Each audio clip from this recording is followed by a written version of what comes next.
अस्सलामुअलैकुम स्टूडेंट्स, आज हम आपको बताएंगे सेल साइकिल के बारे में। तो सबसे पहले जानते हैं सेल साइकिल क्या चीज़ है। ये देखें सेल साइकिल। तो सेल साइकिल याद रखिएगा, सेल के अंदर चेंजेस आती हैं। जैसे वो क्या करता है, एक तो ग्रो करता है। ग्रो करने के बाद, ग्रो का मतलब ये होता है वो साइज़ में इंक्रीज़ होगा और रेप्लिकेशन होगी उसकी ऑफ डीएनए की। और डीएनए रेप्लिकेशन आपको बताया था कितने तरीक़ों से हो रहा है, यानी डीएनए की कॉपीज़ बनेंगी। और जब ये डीएनए रेप्लिकेट करेगा फिर उसके बाद क्या होगा, सेल डिवीज़न हो जाएगा।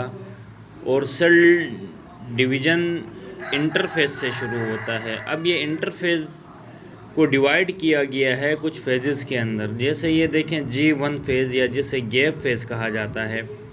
अब क्या होता है, सेल के अंदर सबसे पहले साइटोप्लाज्म और उसके जो ऑर्गेनल्स हैं, यानी साइटोप्लाज्म 90% वाटर होता है और उसके अंदर मुख्तलिफ़ ऑर्गेनल्स होते हैं।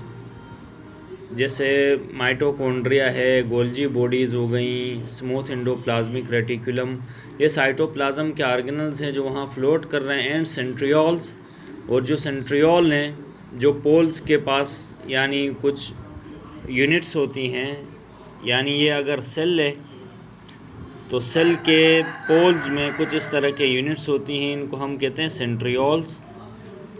ये देखें, ये सेंट्रियोल्स कहलाएंगे।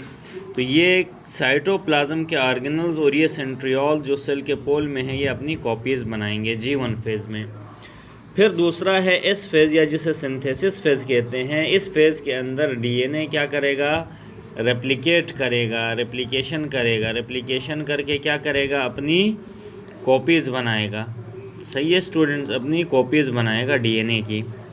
ये कहलाता सिंथेसिस फेज़। उसके बाद G2 फेज़ है। G2 फेज़ में ये क्या करेगा, सेल डिवीज़न के लिए जितने भी एंजाइम्स चाहिए उसको वो क्या करेगा, प्रिपेयर करेगा। तो ये गैप 2 फेज़ भी कहा जाता है। उसके बाद क्या होगा, माइटोसिस शुरू हो जाएगा। तो उम्मीद है आपको इंटरफेस समझ आ गया होगा, G1 phase, S phase, G2, इनमें क्या क्या होता है। इसके बाद अब आते हैं, अब आपको बताते हैं इनकी टाइमिंग क्या है। ह्यूमन सेल साइकिल 24 आवर्स में कंप्लीट होता है। माइटोसिस यानी सेल को डिवाइड होने में 30 मिनट्स लगते हैं। और इसी तरह जो G1 फेज़ है, ये जो जिसमें रेप्लिकेशन होती है साइटोप्लाज्मिक ऑर्गेनल और सेंट्रियोल्स की, ये 9 आवर्स में होता है। और सिंथेसिस फेज़ डीएनए रेप्लिकेशन कम से कम 10 आवर्स में होती है। अब आते हैं माइटोसिस के बारे में। तो माइटोसिस में क्या होता है, फॉर एग्ज़ाम्पल ये पेरेंट सेल है, ये पेरेंट सेल डिवाइड होता है 2 डॉटर सेल्स के अंदर। तो पेरेंटल सेल क्या होगा, डिवाइड होगा into 2 daughter cells. This is known as mitosis. अब माइटोसिस के कुछ याद रखिएगा फेजेस हैं। तो कैरियोकाइनेसिस होता है। कैरियोकाइनेसिस ये होता है स्टूडेंट्स, याद रखिएगा, इसको हम दूसरे वर्ड्स में अगर बात करें तो इसको न्यूक्लियर डिवीज़न भी कहा जाता है। क्या, न्यूक्लियर डिवीज़न, यानी डिवाइड हो जाना है उसका, न्यूक्लियस का। तो ये कुछ फेजेस होंगे, उस फेजेस के अंदर ये क्या हो जाएगा, डिवाइड होगा। तो पहला है प्रोफेज। प्रोफेज के अंदर क्या होता है स्टूडेंट्स, याद रखिएगा, सबसे पहले क्रोमेटिन होता है। क्रोमेटिन ऐसा विजिबल नेटवर्क होता है थ्रेड्स का। फॉर एग्ज़ाम्पल क्रोमोसोम, यानी इस तरह से ऐसे ऐसे यूँ इस तरह थ्रेड लाइक कुछ नेटवर्क होता है, इसको हम कहते हैं क्रोमेटिन। क्या कहते हैं, क्रोमेटिन। तो प्रोफेज के अंदर क्रोमोसोम्स विजिबल नहीं होते, एक थ्रेड लाइक नेटवर्क होता है, इसको क्रोमेटिन की फॉर्म में होते हैं। फिर क्या होता है, जब यही क्रोमेटिन फोल्ड हो जाते हैं, इस तरह से फोल्ड हो जाएंगे, या इसको हम कहते हैं कंडेंस हो जाएंगे, और ये फिर क्या बन जाएंगे, इस तरह से ये क्रोमोसोम्स बन जाएंगे, ऐसे विजिबल हो जाएंगे। तो ये क्रोमेटिन कंडेंस हुआ, अनफोल्डिंग हुई, फिर ये क्रोमोसोम बना। और ये क्रोमोसोम के दरमियान में ये सेंट्रोमेयर जिसने इन सिस्टर क्रोमेटिड्स को अटैच करके रखा है। तो फिर दूसरा काम कंडेंसेशन है, फिर क्रोमोसोम विजिबल होंगे स्टूडेंट्स, फिर न्यूक्लियर मेम्ब्रेन डिसअपेयर हो जाएगी। अब ये जो सेल है, सेल में ये सेल है, ये सेल का अंदर न्यूक्लियस है और न्यूक्लियस के बाहर ये जो न्यूक्लियर मेम्ब्रेन है न्यूक्लियस की, वो क्या हो जाएगी, डिसअपियर होगी और वहाँ पे स्पिंडल्स ऑर्गेनाइज होना शुरू हो जाएंगे। स्पिंडल्स क्या होंगे, ऑर्गेनाइज होना शुरू हो जाएंगे यहाँ पे ऊपर से, यानी कुछ ऐसे थ्रेड लाइक स्ट्रक्चर्स पोल से आ रहे होते हैं, उनको हम स्पिंडल्स कहते हैं। फिर मेटाफेज में क्या होता है, काइनेटोकोर यानी स्पेशल एक एरिया होता है सेंट्रोमेयर में जिसे काइनेटोकोर कहते हैं, जो सेंट्रोमेयर के पास होता है।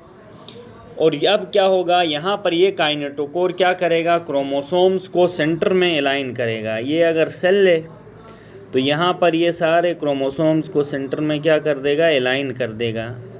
ये तो इनका काम क्या होता है, मेटाफेज में काइनेटोकोर सेंट्रोमेयर को स्पिंडल्स के ज़रिए क्या करेगा, अलाइन करेगा इन सेंटर।